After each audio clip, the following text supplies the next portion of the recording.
سرخط خبرها نجات دهها شهروند تاجیکستان از برف و سردی در قزاقستان. خدمات اجرا گفت صدها نفر برای نپرداختن الیمنت گفت و کاب می شوند. روسیه به عوض سلاح دارایی‌های کره شمالی را از حبس آزاد کرد.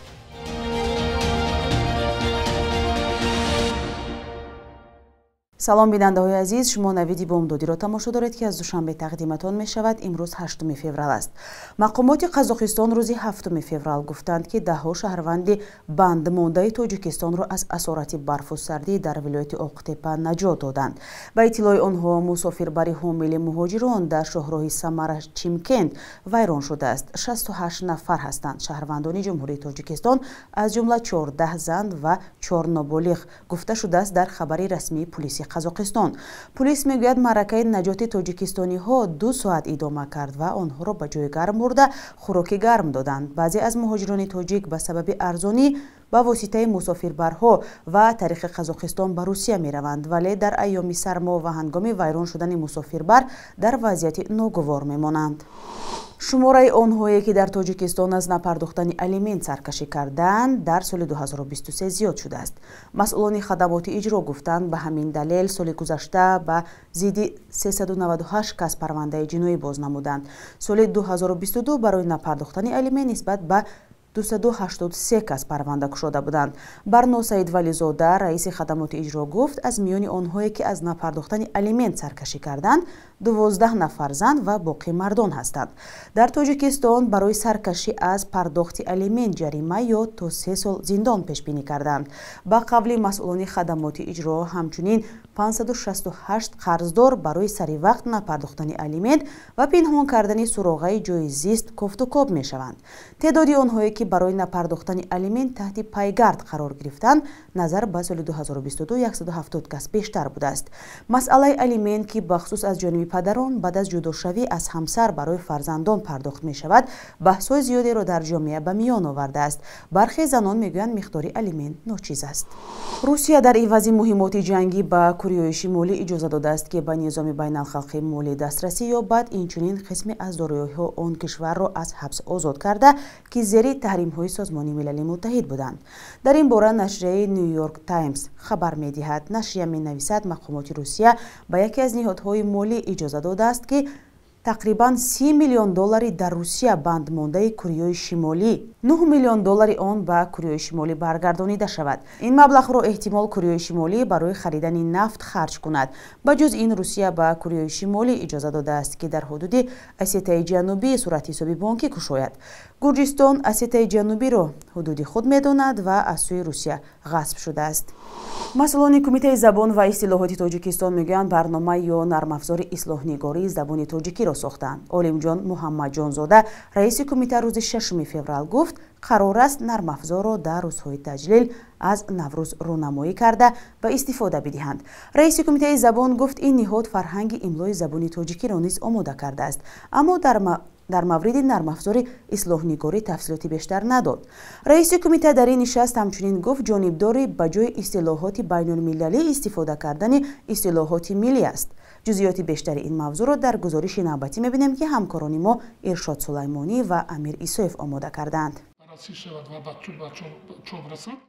کمیته زبان و اصطلاحات تاجیکستان در پاسخ به سوال رادیو آزادی عوض کردن اصطلاحات بیگانه را مانند سود، прокуратура، милиция، гумрук و غیره ضرور دانست، ولی افزود این کار مشکلات زیادی می‌آورد. درست است. ببینید ما مثلا من وقتی سندهای معیاری حقوقی رو وقتی ما بررسی میکنیم، وقتی ما اکسپرتیز زبانشناسی میگذاریم، حتما پیشنهاد میکنیم بر جای گمرک باجخانه. و امروز قبول دارن. مثلا مقامات گمرک قبول دارد که باجخانه باشد. دیگه مهلت در کار ما حساب کرده برای یک مثلا کلمه چیز رو از سندهای معیاری حقوقی گرفتن قریب 12 سند معیاری حقوقی یا قانونگذاری و قانون‌های هم کنستیتوسیونی هم قانون‌های چرا عوض کردند. این مشکلات زیادی به مردم میاد. عالمجان محمد جانزاده گفت که دوره به دوره همه اصطلاح‌ها ملی میشوند.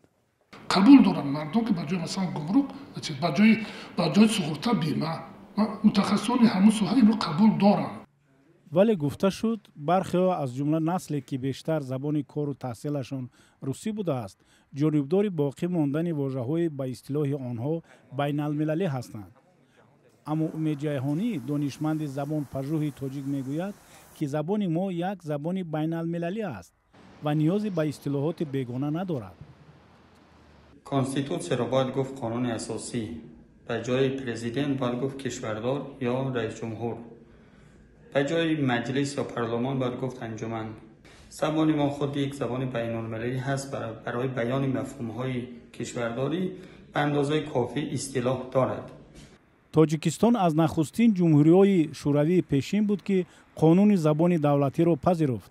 در زمان پس از قبول این قانون برخی از نهادها از جمله پروکراتورا، سود، ادوکات، سودیا، با دادستان و دادگاه و وکیل و مدافع و دادرس عوض شده بودند. ولی بعدتر اصطلاحات زمان شوروی دیگر باره به زبان کارگزاری برگشتند. هرچند حکومت تاجیکستان تاکنون نام بسیاری از شهر و ناحیه‌ها و محل و واحدهای جغرافیایی میراث زمان شوروی را تغییر داد، ولی برای نگاه داشتن کلمه‌های بیگانه بخصوص روسی در نام بعضی از اداره و وزارت‌ها و حجت و قانونگذاری تنقید می‌شود. در سال 2023 بر اثر آفت‌های طبیعی در تاجیکستان 51 نفر کشته شدند.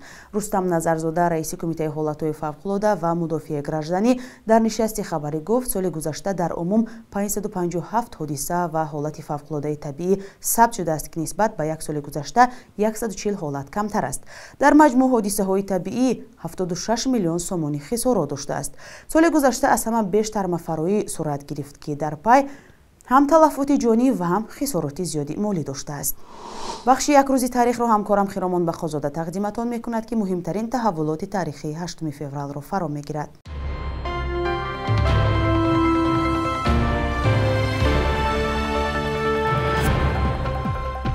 8 فوریه سال 2013 در دوشنبه سازشنامه میان رهبران خدمات مهاجرت تاجیکستان و روسیه امضا شد که مهلت ثبت نام مهاجران تاجیک در این کشور را تا 15 روزی کاری دراز کرد. پیش از این 7 روزی کاری لازم بود که شهروند تاجیکستان بود و باش خود را به حیث کارگر خارجی در روسیه پررقانونی کند. ولی با وجود تغییرات در مقررات شکایت‌ها از نادیده گرفته شدن این طلبات از جانب خادمان تمجوی پلیس در روسیه کم نیست. بعد از 12 سال فعالیت با موفقیت در میدان مطبوعات تاجیک، نشریه مستقل آزادگان از نشر ماند. 8 فوریه سال 2019 وزارت فرهنگ این را نتیجه مشکلی مالی نشریه نامید، ولی برای نادیده گرفتن ارزش‌های مثل آزادی سخن مورد انتقاد قرار گرفت. ظفر صوفی مؤسس نشریه تاجیکی که با خبرهای سریع و جسارت سیاسیش معروف شده بود، سبب اصلی را در برخورد دشمنانه مقامات به این نشریه آشکارگو می‌داند. 8 فوریه سال 2012 در پی بیماری طولانی آوازخوان خوش‌صدای ترانه‌های زمانوی و کلاسیکی عالم بابویف یا اسکندری درگذشت.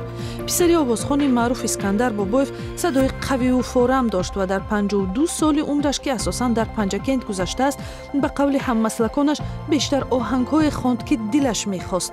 موسیقی شناسان میگویند آهنگ‌های زلفی پریشان یا سرخبار سرزم را کسی دیگر مثل او خوانده نتوانست. آرزو داشت 6 مقام و ترانه‌های کلاسیکی را با همصدایی ارکستر سیمفونی اجرا کند. امروز قرب روبل روسی نسبت به دیروز 30 درم پایان رفته است. حالا 1000 روبل با 120 سومانی و 20 درم برابر است. بر اساس قربی تعیین کرده بانک ملی تاجیکستان، دلار آمریکایی بی تغییر مانده 100 دلار با 1095 سومانی ولی 100 یورو با 1180 سومانی برابر شده است.